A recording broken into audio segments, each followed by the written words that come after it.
अम्मा बाद फ़अऊज़ु बिल्लाहि मिनश शैतानिर रजीम। बिस्मिल्लाहिर रहमानिर रहीम। मुहम्मदुर रसूलुल्लाह सदक़ल्लाहुल अज़ीम। इन्नल्लाह व मलाइकतहु युसल्लूना अलन नबी या अय्युहल्लज़ीना आमनू सल्लू अलैहि व सल्लिमू तस्लीमा। बुलंद आवाज़ से पढ़ ले अस्सलातु वस्सलामु अलैका या रसूलल्लाह, अस्सलातु वस्सलामु अलैका या नबियल्लाह, अस्सलातु वस्सलामु अलैका या शफ़ीअल मुज़निबीन व अला आलिका व अस्हाबिका या रहमतल लिल आलमीन।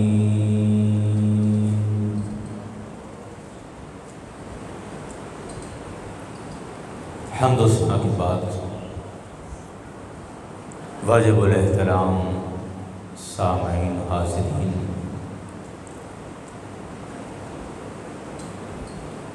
माह रबीउल अव्वल का चाँद नज़र आ गया है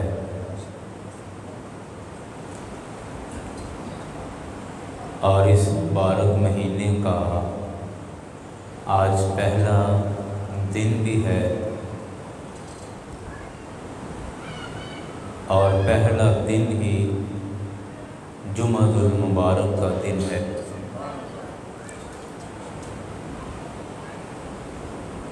रसूल अकरम शफ़ीए मुअज़्ज़म हादी आज़म सल्लल्लाहु अलैहि वसल्लम की विलादत मुबारक का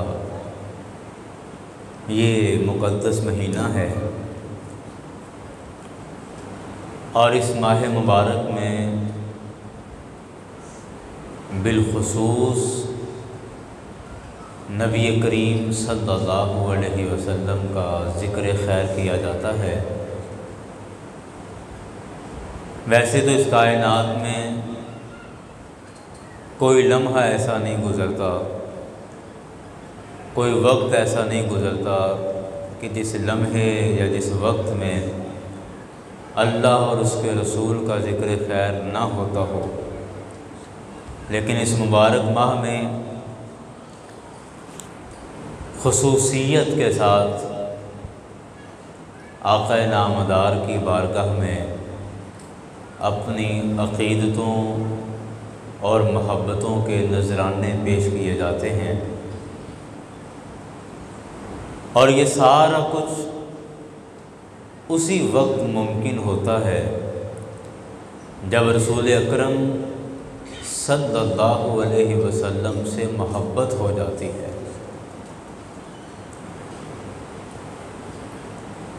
आप देख लीजिए अपने माशरे के अंदर, अपने मोहल्ले के अंदर या अपनी बरादरी के अंदर हमें जिस आदमी से मोहब्बत होती है, जिस आदमी से हमारा पुराना याराना होता है, जिससे गुफ्तगू गपशप अच्छी होती है, जो हमारा दोस्त, हमारा यार, हमारे दुख दर्द का साझा होता है, तो हम जगह जगह पर उसका ज़िक्र करते हैं। घर बच्चों में भी उसका नाम लेते हैं, उसका ज़िक्र करते हैं। बाहर दोस्तों में भी उसका ज़िक्र करते हैं। जहाँ को बरादरी के कोई दोस्त अहबाब बैठे हों वहाँ भी उसका नाम लेते हैं कि हमें उससे मोहब्बत है। तो जिससे मोहब्बत होती है उसका ज़िक्र बार बार होता है। जिससे मोहब्बत हो जाए उसको बार बार याद किया जाता है। अल्लाह अकबर। तो रसूल पाक सल्लल्लाहु अलैहि वसल्लम का इस कदर शिद्दत के साथ ज़िक्र करना, इतनी शिद्दत के साथ आका को याद करना, ये रसूल अकरम सल्लल्लाहु अलैहि वसल्लम की मोहब्बत की अलामत है। क्या जिनसे मोहब्बत हो उनको याद किया जाता है, जगह जगह उनका ज़िक्र किया जाता है।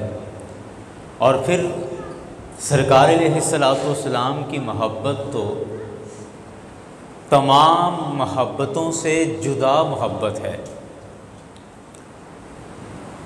हम अपनी दोस्ती की मोहब्बत को सरकार अलैहिस्सलाम की मोहब्बत के साथ मिसाल नहीं दे सकते। बरादरी की मोहब्बत को सरकार की मोहब्बत के साथ क़यास नहीं कर सकते।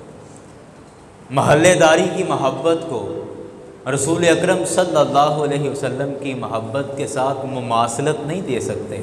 उसकी वजह क्या है कि जिस तरह मेरे करीम आका अपनी ज़ात के अंदर यकता हैं, वाहिद हैं, इंसानों में रसूल अकरम सल्लल्लाहु अलैहि वसल्लम जैसा कोई नहीं है। जिस तरह मेरे आका अपनी ज़ात में, अपनी सिफ़ात में सबसे यकता हैं, इसी तरह मेरे मुस्तफ़ा अपनी मोहब्बत में भी सबसे अलग और सबसे यकता हैं। अब मैं आपको इसकी हदीस से मिसाल देता हूँ। रसूल अकरम सल्लल्लाहु अलैहि वसल्लम आप रस्ते में चल रहे हैं और हज़रत उमर फ़ारूक रज़ियल्लाहु अन्हु का हाथ पकड़ा हुआ है। हज़रत उमर का हाथ पकड़ के गली में ऐसे जा रहे हैं तो हज़रत उमर रज़ियल्लाहु अन्हु कहते हैं कि या रसूल अल्लाह सल्लल्लाहु अलैहि वसल्लम, मुझे आपसे इतनी मोहब्बत है, इतनी मोहब्बत है कि अपनी जान के अलावा मैं हर चीज़ से ज़्यादा आपसे मोहब्बत करता हूँ। अपनी औलाद से ज़्यादा मुझे आपसे मोहब्बत है, अपने माल से ज़्यादा मुझे आपसे मोहब्बत है, अपनी बरादरी, रिश्तेदारी, अपनी दोस्ती, यारी, सबसे ज़्यादा मुझे आपसे मोहब्बत है, माँ सिवाय अपनी जान के। एक जान है जो मेरी अपनी जान है, उसके अलावा मैं हर चीज़ से ज़्यादा आपसे मोहब्बत करता हूँ। मेरे करीम आका ने फरमाया, अल्लाह, उमर नहीं, इंज नहीं, उमर ऐसे नहीं। उस वक्त तक फरमाया, खुदा की कसम जिसके कब्ज़ा कुदरत में मेरी जान है, उस वक्त तक तुम्हारा ईमान मुकम्मल नहीं होता जब तक अपनी जान से भी ज़्यादा मुझसे मोहब्बत नहीं करते हो। अब इस रिवायत में देखें कि हज़रत उमर रज़ियल्लाहु अन्हु ने सरकार के सामने भी कितनी सच्ची बात की कि या रसूल अल्लाह, जितनी बात है उतनी कर रहा हूँ कि आपसे मोहब्बत बहुत है, लेकिन अपनी जान के अलावा हर चीज़ से ज़्यादा मैं आपसे मोहब्बत करता हूँ। तो हज़रत रसूल अकरम सल्लल्लाहु अलैहि वसल्लम ने फरमाया कि नहीं उमर, ऐसे बात नहीं बनेगी। खुदा की कसम के जिसके कब्ज़ा कुदरत में मेरी जान है, उस वक्त तक तुम्हारा ईमान मुकम्मल नहीं होता जब तक अपनी जान से भी ज़्यादा मुझसे मोहब्बत नहीं करते। अब अपनी जान से मोहब्बत करना ये तो दिल का मामला है, कुदरती मामला है, फितरती मामला है। अब इसको फ़ौरन नहीं बदला जा सकता। दिल के इरादे, दिल के फ़ैसले और दिल की मोहब्बत एकदम से नहीं निकल जाती। तो रसूल अकरम सल्लल्लाहु अलैहि वसल्लम ने जब ये जुमला इरशाद फरमाया और साथ हज़रत उमर के दिल पर यूँ हाथ रखा और कहा कि ए उमर, उस वक़्त तक तुम मोमिन नहीं हो, कामिल ईमान नहीं हो सकता जब तक अपनी जान से भी ज़्यादा मुझसे मोहब्बत नहीं करते। और साथ अपना हाथ हज़रत उमर के दिल पे रखा, सीने पे रख के यूँ दबाया। अभी इतनी बात करनी थी कि हज़रत उमर फ़ौरन बोल उठे, अर्ज़ की कि या रसूल अल्लाह, मैं खुदा की कसम खाकर कहता हूँ कि आप मुझे अपनी जान से भी ज़्यादा अजीज़ और पसंद हैं और मैं आपसे अपनी जान से भी ज़्यादा मोहब्बत करता हूँ। अल्लाह अकबर। यारान गिरामी, ये मैं जिस तरह अर्ज़ कर रहा था कि जिस तरह आका अलैहिस्सलाम की ज़ात, सरकार की सिफ़ात अपनी नौइयत के अंदर बिल्कुल यकता हैं कि सरकार की सिफ़तों जैसी कोई सिफ़त नहीं है, सरकार की ज़ात जैसी कोई ज़ात नहीं है, इसी तरह रसूल अकरम सल्लल्लाहु अलैहि वसल्लम अपनी मोहब्बत में भी यकता है, मोहब्बत में भी अनोखे हैं कि जैसी मोहब्बत मुस्तफ़ा से करनी है ऐसी मोहब्बत किसी और से नहीं करनी, या जैसी मोहब्बतें हम अपने बरादरी बच्चों से, माल से करते हैं, मेरे मुस्तफ़ा से सबसे ज़्यादा मोहब्बत करनी है। और मेरे करीम आका अपनी शान के एतबार से हर लिहाज से यकता है, हर लिहाज से। अल्लाह अकबर। सरकार अलैहिस्सलाम का हर अमल उम्मती के हर अमल से करोड़ों गुना अफजल है। हम दिन रात नमाज़ें पढ़ते रहें, दिन रात इबादतें करते रहें, सारी रात नफल पढ़ने में गुजार दें, सारा दिन रोज़ा रख के गुजार दें, खुदा की कसम हमारी करोड़ों इबादतें मेरे मुस्तफ़ा के 2 रकत नफिल के बराबर भी नहीं हो सकती। अल्लाह अकबर। एक आदमी मेरे करीम आका की बारगाह में हाज़िर हुआ, मिशकात शरीफ में यह हदीस मौजूद है, और हाज़िर होके असल में मसला पूछने आया था। और मसला आकर क्या पूछता है, कहता है कि या रसूल अल्लाह सल्लल्लाहु अलैहि वसल्लम कैफ़ तसूम, या रसूल अल्लाह आप रोज़ा कैसे रखते हैं। असल में इसका सवाल ये था, मतलब पूछना ये चाह रहा था कि माह रमज़ान के रोज़ों का तो सबको पता है कि वो पूरा महीना रोज़े रखने होते हैं। माह रमज़ान के अलावा जो आप नफली रोज़े रखते हैं वो कितने रखते हैं। असल में ये पूछना था कि कैफ़ तसूम, आप कैसे रोज़ा रखते हैं, यानी रोज़ाना रोज़ा रखते हैं या एक दिन छोड़ के एक दिन रखते हैं, या महीने में 2-4 रखते हैं, हफ्ते में 1 रखते हैं, यानी क्या तरतीब है, आप कितने रोज़े रखते हैं, कैसे रोज़े रखते हैं। मेरे करीम आका सल्लल्लाहु अलैहि वसल्लम ने जब ये सवाल सुना तो मेरे करीम आका का चेहरा मुबारक जलाल से सुर्ख हो गया और फरमाया, तुम मुझसे ये क्यों पूछते हो कि आप कैसे रोज़े रखते हैं, कितने रोज़े रखते हैं। तुम्हें ये पूछना चाहिए कि कैफ़ा असूम, कि या रसूल अल्लाह मुझे बताइए मैं कैसे रोज़ा रखूं। जो पूछने की बात है वो ये है कि या रसूल अल्लाह आप मुझे बताइए कि मैं कैसे रोज़ा रखूं, ये पूछने की बात है, ये पूछने के नहीं कि आप कितने रोज़े रखते हैं, क्योंकि तुम्हारा और मेरा क्या मुकाबला है। और इसी जलाल में हज़रत उमर फ़ारूक रज़ी अल्लाह अन्हु ने मेरे करीम आका को जब देखा कि आका अलैहिस्सलाम का चेहरा अनवर जलाल से सुर्ख हो गया, आप जल्दी से सरकार के करीब आए और सरकार अलैहिस्सलाम के करीब बैठकर हाथ जोड़कर अर्ज़ करते हैं कि रदीतु बिल्लाहि रब्बन व बिल इस्लाम दीनन व बि मुहम्मद नबीयन, कि या रसूल अल्लाह सल्लल्लाहु अलैहि वसल्लम खुदा के लिए आप नाराज़ ना हों, हम अल्लाह के रब होने पर राज़ी हैं, इस्लाम के दीन होने पर राज़ी हैं और आपके नबी होने पर राज़ी हैं, खुदा के लिए हम पर नाराज़ ना हों। और मेरे मुस्तफ़ा ने का जब जलाल थोड़ा ठंडा हुआ और आपने फरमाया कि तुम ये क्यों पूछते हो कि कैफ़ा तसूम, कि तुम या रसूल अल्लाह आप कैसे रोज़ा रखते हैं, कितने रोज़े रखते हैं।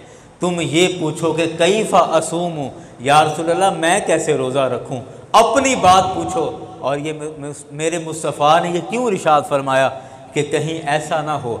अब ये सुनिए, बड़ी बारीक बात है और बड़ी गहरी बात है। मेरे मुस्तफ़ा ने ये सवाल, ये जलाल, ये नाराज़गी क्यों फरमाई, इस वजह से कहीं कहीं उम्मती के जहन में, कहीं ग़ुलाम के जहन में ये ख्याल ना आ जाए कि मैं अपने नबी से ज़्यादा रोज़े रखूँगा, मैं अपने नबी से ज़्यादा रोज़े रखता हूँ, इसलिए फरमाया कि मेरे रोज़ों का क्यों पूछ रहे हो, अपना पूछो कि मैं रोज़ा कैसे रखूं। मैं ये तुम्हें बताऊंगा कि किस तरह रोज़े रखने हैं।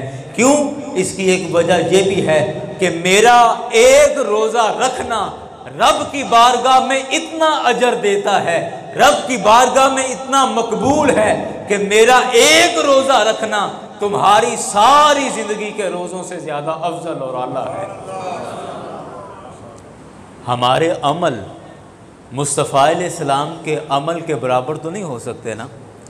आय हाय हाय यारान गिरामी, हमारे अमल तो फिर बड़ी दूर की बात है। या हम अपने अमल को मुस्तफ़ा अलैहिस्सलाम के अमाल के साथ तशबीह दें, ये तो बड़ी दूर की बात है। हमारे अमल तो अल्लाह के प्यारों के अमल के साथ भी नहीं मिल सकते। क्या हमारा याद करना और अल्लाह के प्यारों का रब को याद करना बराबर हो सकता है? क्या हम उस गहराई से रब को पुकार सकते हैं? क्या हमारी नमाज़ें और दाता गंज बख्श रहमतुल्लाह अलैह की नमाज़ें बराबर हो सकती हैं? हमारी नमाज़ें और बाबा फरीद रहमतुल्लाह अलैह की नमाज़ें बराबर हो सकती हैं? नहीं हो सकती।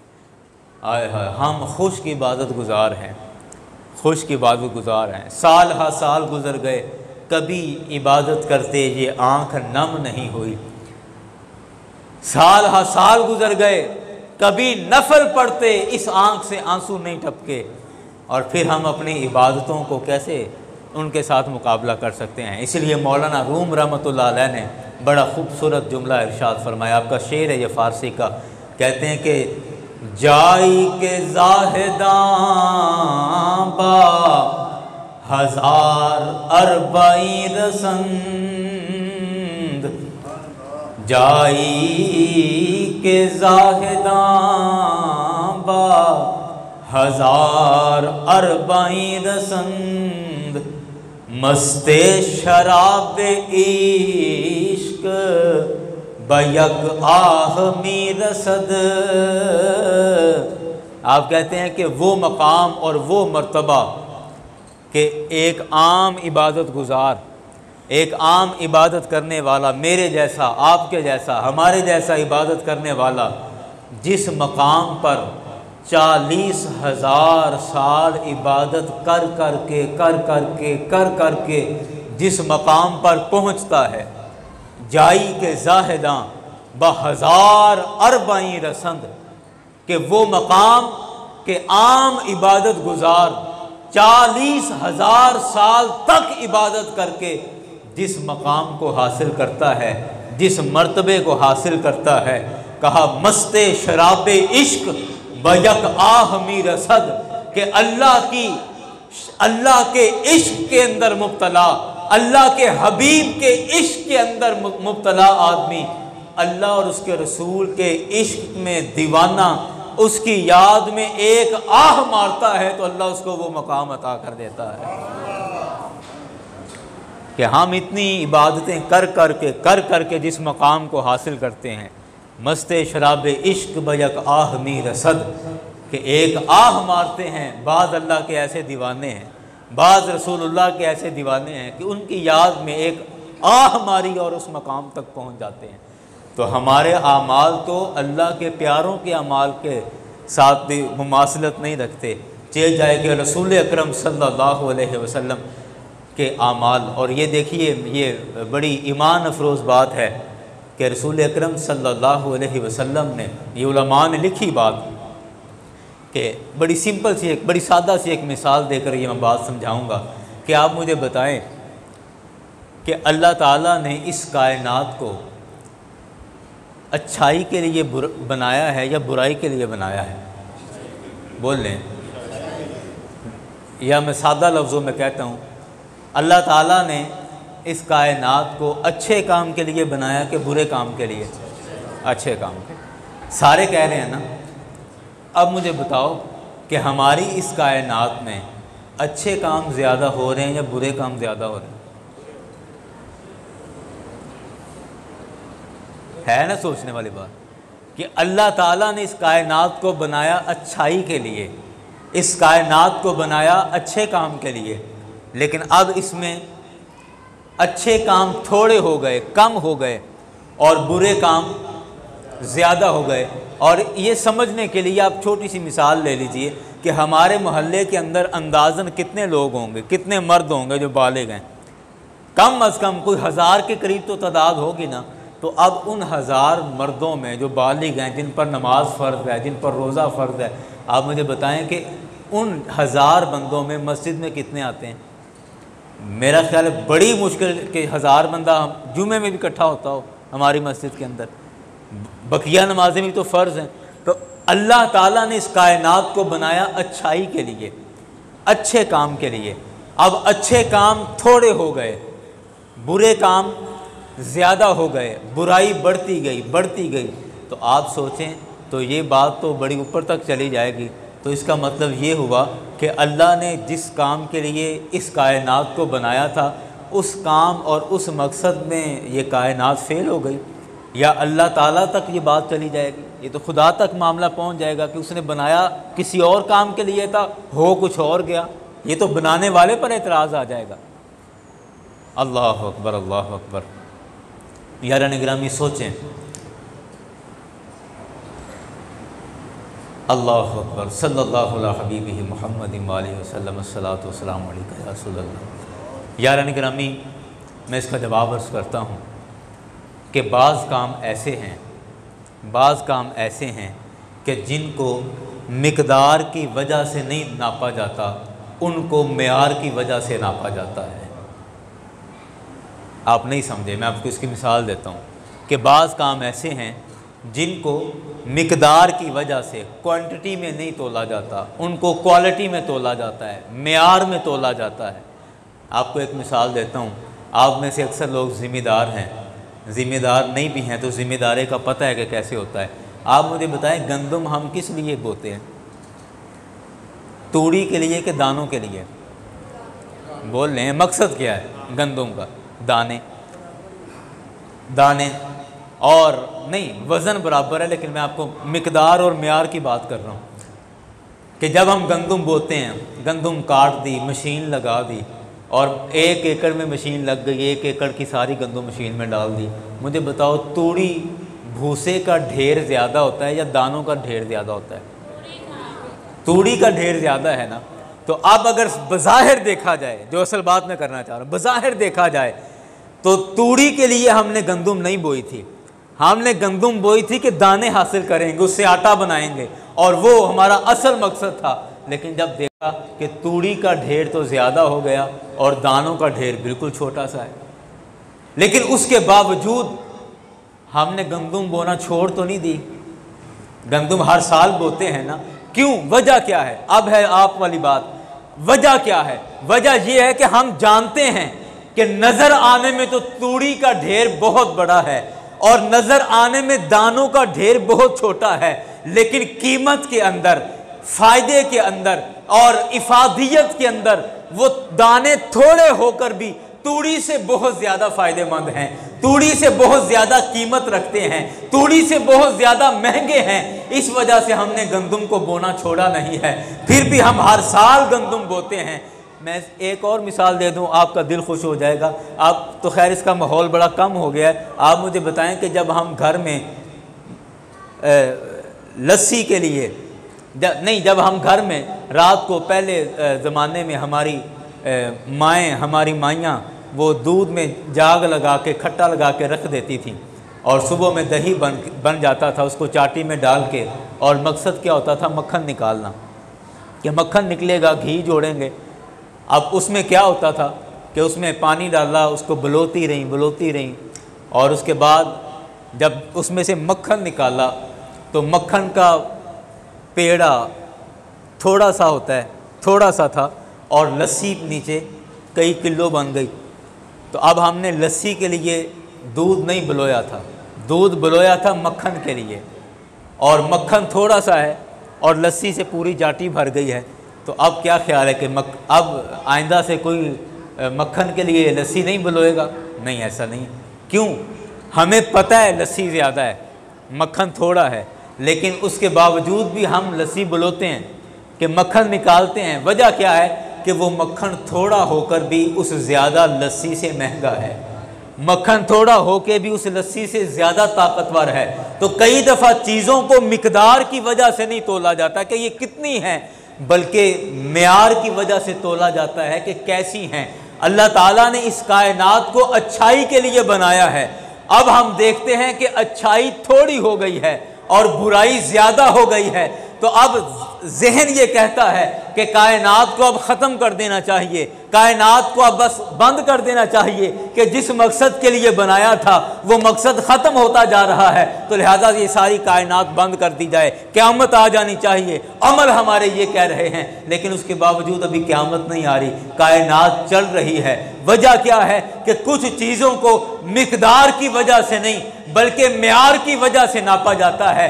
अगरचे अच्छाई नज़र आने में थोड़ी है, बुराई नज़र आने में ज़्यादा है, लेकिन उसके बावजूद इस कायनात का निज़ाम चल रहा है।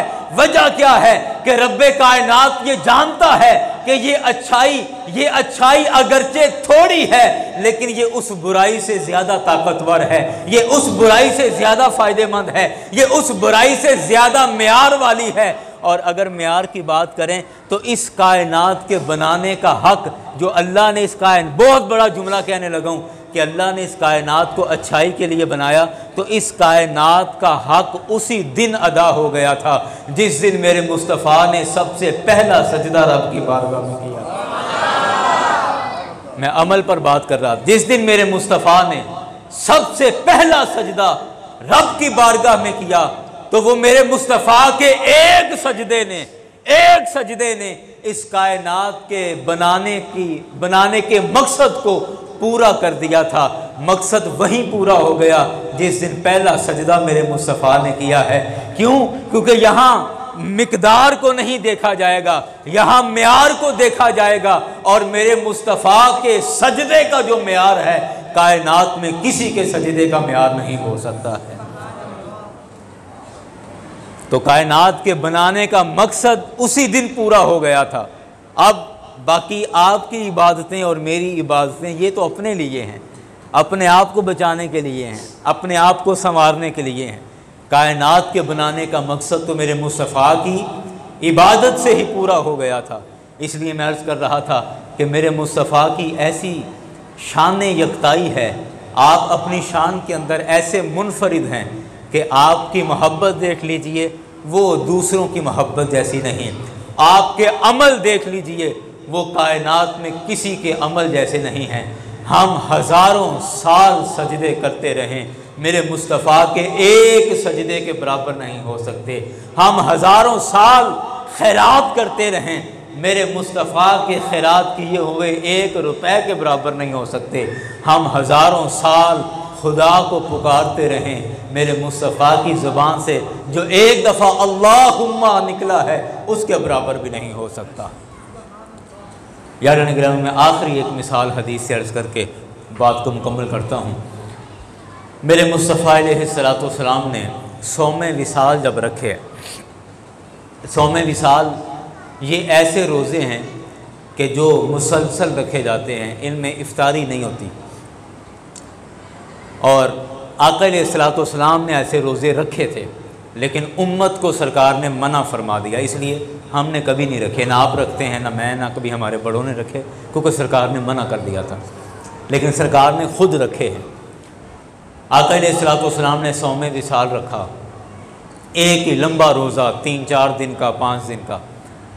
तो सहाबाए किराम को पता चला कि आका अलैहिस्सलाम ने ऐसा रोज़ा रखा है, तो कई सहाबियों ने भी रोज़ा रख लिया।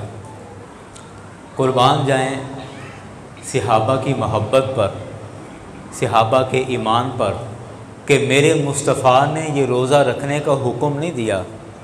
सरकार ने कहा नहीं कि ये रोज़ा तुम भी रखो, इसकी ये फजीलत है, ये शान है, नहीं, कुछ नहीं फरमाया सरकार ने। लेकिन कुर्बान जाएं सहाबा की मोहब्बत पर कि जैसा सरकार को करते देखा है वैसा करना शुरू कर दिया है। ये मोहब्बत का कमाल है, ये मोहब्बत का आला मेयार है। वरना हमारे यहाँ कहा जाता है जो मैंने क्या ही नहीं तो मैं क्यों करा, कहनगे तो कर लाँगे, फिर वेखी जाएगी, कहनगे तो करांगे ना, तो आखिया ही नहीं तो मैं एवं अपने को नहीं की जावा। हमारे यहाँ ये है, और हमारा हाल तो ये है कि हम कहने पर भी नहीं करते।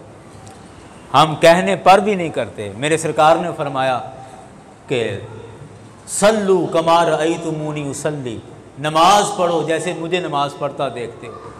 मेरे मुस्तफ़ा ने फरमाया नमाज मेरी आंखों की ठंडक है। मेरे मुस्तफ़ा ने फरमाया नमाज मोमिन की मेराज है। तो हमारा हाल ये है कि हम तो कहने पर भी नहीं करते। और सहाबा का म्यार ये था कि मुस्तफ़ा अलैहिस्सलाम ने भी कहा नहीं, हुक्म नहीं दिया, सिर्फ खुद अमल किया। सरकार को अमल करता देख कर सहाबा ने अमल करना शुरू कर दिया। ये म्यार था सहाबा इकराम का। अच्छा, सहाबा इकराम ने भी वो रोज़ा रख लिया। तो आका अलैहिस्सलाम जब 1-2 दिन गुजरे तो मुस्तफ़ा अलैहिस्सलाम ने देखा, सरकार को हैरत हुई। देखकर सरकार ने फरमाया बड़े कमज़ोर हो गए हो, तुम्हें क्या हुआ है? तुम्हारे चेहरों पर बड़ी कमज़ोरी आ गई है। अर्ज़ की या रसूलल्लाह आपने सोमे विसाल रखा हुआ था, तो या रसूलल्लाह आपको देखकर हमने भी वो रोज़ा रख लिया है। आपको कि आप ये कर रहे हैं तो हम भी करें। तो मेरे मुस्तफ़ा अलैहिस्सलाम ने फरमाया कि अय्युकुम मिसली, कि तुमने मेरी तरफ देखकर रोज़ा क्यों रखा? अय्युकुम मिसली, तुम में कौन मेरी मिसल है? तुम में कौन मेरी मिसल है? मेरा रब मुझे खिला भी देता है और मुझे पिला भी देता है, और तुमने ये मुसलसल रोज़ा क्यों रखा? मेरे मुस्तफ़ा अलैहिस्सलाम ने इससे मना फरमा दिया। लेकिन जिन्होंने सरकार को देखकर अमल कर लिया, मेरा ये ईमान है कि उनको उनका अजर तो मिलेगा ना।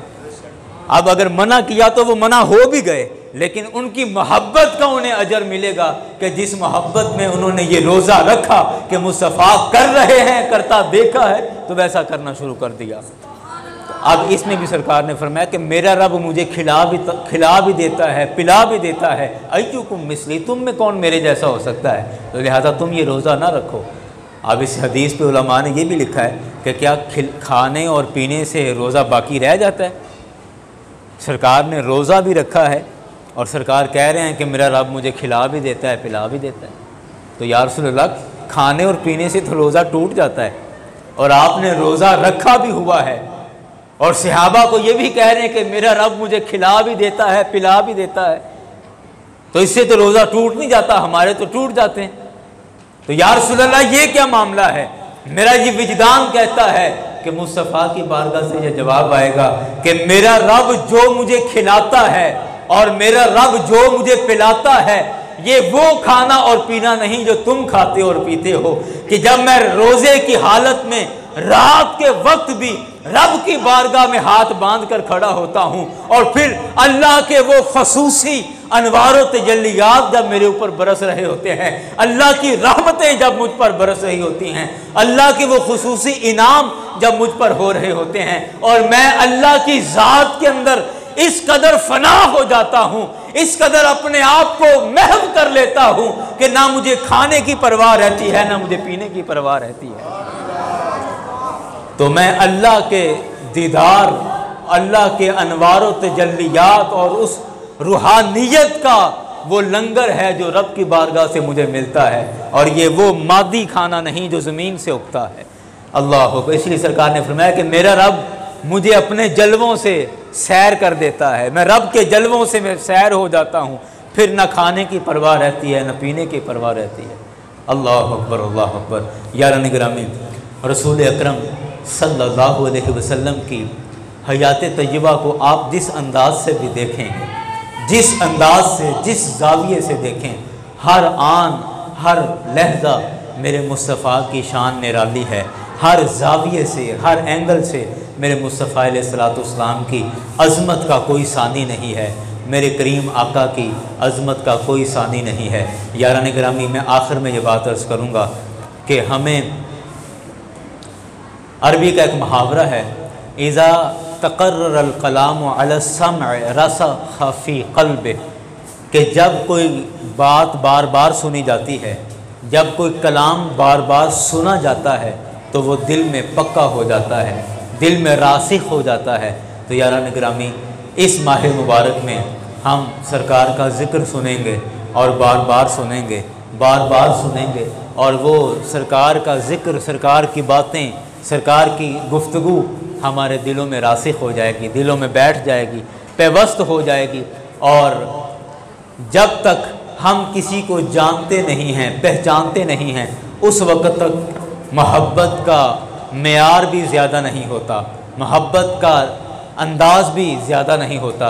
इसलिए अल्लाह ने फरमाया ना, कुरान पाक में मिसाल अर्ज़ कर रहा हूँ, फरमाया कि इन्नमा यख्शल्लाह मिन इबादिहिल उलमा, कि बेशक अल्लाह से सबसे ज़्यादा वो डरते हैं जिनको अल्लाह की सबसे ज़्यादा पहचान और मार्फत है। तो जितनी ज़्यादा मार्फत होगी उतनी ज़्यादा अल्लाह की खशियत दिल के अंदर आएगी। और रसूल अकरम सल्लल्लाहु अलैहि वसल्लम आपकी ज़ात के हवाले से जितना ज़्यादा सरकार के बारे में पता होगा, सरकार की बातें याद होंगी, सरकार की सीरत का पता होगा, उतनी सरकार की मोहब्बत दिल के अंदर बढ़ती चली जाएगी, उतनी मोहब्बत में इजाफ़ा होता जाएगा। जिस तरह आप सरकार की बातें ज़्यादा सुनते चले जाएंगे, सरकार से मोहब्बत भी ज़्यादा होती चली जाएगी। और ये बात मैं इस वजह से अर्ज़ कर रहा हूँ कि रबीउल अव्वल शरीफ में जितने भी महाफिल और जितने भी प्रोग्राम्स हैं, आप वो खसूसियत के साथ सुनने के लिए जाएं, ज़रूर जाएं। और वहाँ इस नीयत से कि जो सरकार की हदीसें पढ़ी जाएंगी मैं उनको याद रखने की कोशिश करूँगा, उनको जहन में और दिल में जगह देने की कोशिश करूँगा। और इसी सिलसिले में अल्हम्दुलिल्लाह ये वैसे अल्लाह का एहसान है आप सब लोगों पर, आप सब लोगों पर ये अल्लाह का खुसूसी करम है कि अल्हम्दुलिल्लाह हर मौके पर, किसी भी तरह का मौका हो, हर मजहबी मौके पर हमारी मस्जिद का अल्हम्दुलिल्लाह हर दफ़ा कुछ मुनफरिद अंदाज़ होता है और हर दफ़ा कुछ एक नए तरीके से यहाँ पर काम होता है। और ये मैं इस वजह से अर्ज़ कर रहा हूँ कि इंशाअल्लाह आज से ही, आज यकम रबीउल अव्वल है, आज से लेकर 12 रबीउल अव्वल तक इंशाअल्लाह 12 रोज़ा फ़हमे सीरत ख़ातमुन नबीय्यीन सल्लल्लाहु अलैहि वसल्लम के नाम से हर मगरिब के बाद 40 मिनट का दर्स होगा, 40 मिनट का यहाँ लेक्चर होगा।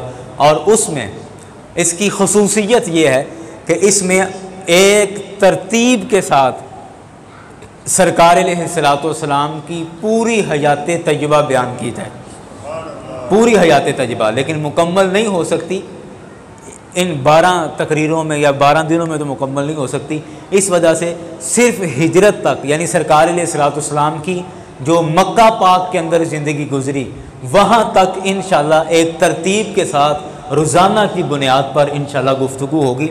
और पहले दिन सरकार की विलादत से पहले से लेकर शुरू करेंगे और रोज़ाना 40 मिनट इस पर गुफ्तगू होगी। उसमें जितना भी मज़मून मुकम्मल हो जाए, अगले दिन फिर उससे आगे अगले दिन शुरू कर दिया, उससे आगे अगले दिन शुरू कर दिया। और इंशाअल्लाह कोशिश करेंगे कि 12वें दिन तक हम आका अलैहिस्सलातु वस्सलाम की कम अज़ कम जो मक्का पाक के अंदर ज़िंदगी है वो सारी इंशाअल्लाह जितनी हमारे तक पहुंची है, जो रिवायतें हमारे तक आई हैं, हम उन रिवायतों की रोशनी में वो सारी बयान कर दें। तो इसमें आप लाजिमन शिरकत करें, मगरिब की नमाज़ जमात के साथ पढ़ें, इसी मस्जिद में पढ़ें और नमाज के बाद फ़ौरन ये गुफ्तगू शुरू हो जाएगी, सरकार की बातें शुरू हो जाएंगी और 40 मिनट तक ये प्रोग्राम चलेगा और उसके बाद फिर दुआए खैर हो जाएगी। एक चीज़। और दूसरा ऐलान ये है कि आज ही, और ये भी एक बड़ा मुनफरिद, पूरे रबीउल अव्वल शरीफ में जितने भी प्रोग्राम हो रहे हैं सबसे एक मुनफरिद प्रोग्राम है कि आज इंशाअल्लाह इशा की नमाज के बाद अपनी मस्जिद में सरकार अलैहिस्सलातु वस्सलाम की आमद के सिलसिले में, और आज पहला रबीउल अव्वल है, यकम रबीउल अव्वल में पहला दिन है सरकार की आमद के महीने का, और सरकार की बारगाह में नातिया मुशायरा इंशाअल्लाह अपनी मस्जिद में आज होगा। और ये इश्तिहार का प्रोग्राम है जो रबीउल अव्वल के इश्तिहार में चलते हैं प्रोग्राम। तो आज नातिया मुशायरा इंशाअल्लाह इशा की नमाज के बाद और मगरिब की नमाज के बाद सरकार की सीरत तय्यबा वाला प्रोग्राम इंशाअल्लाह होगा। और ये नातिया मुशायरा आप में से जो पुराने अहबाब बैठे हैं उनको पता है कि ये हम मुनाज़िर इस्लाम, मेरे वालिद ग्रामी मुनाज़िर इस्लाम मर्द दुर्वेश हज़रत अल्लामा मौलाना मोहम्मद मंजूर अहमद मुर्तज़ाई रहमतुल्लाह अलैह, आपने 1984 और 85 में भी रबीउल अव्वल शरीफ के अंदर बाकायदा महफ़िल मुशायरा इस मस्जिद के अंदर मुनक़्क़िद किया था, जिसमें आप चूँकि हज़रत साहब ख़ुद भी शायर थे, आपने ख़ुद भी अपना कलाम लिखा। बड़े बुज़ुर्ग मौलाना मकबूल अहमद साहब मुर्तज़ाई रहमतुल्लाह अलैह, आपने भी अपना कलाम लिखा। हाजी मोहम्मद शफ़ी जोश रहमतुल्लाह अलैह, आपने अपना कलाम पेश किया।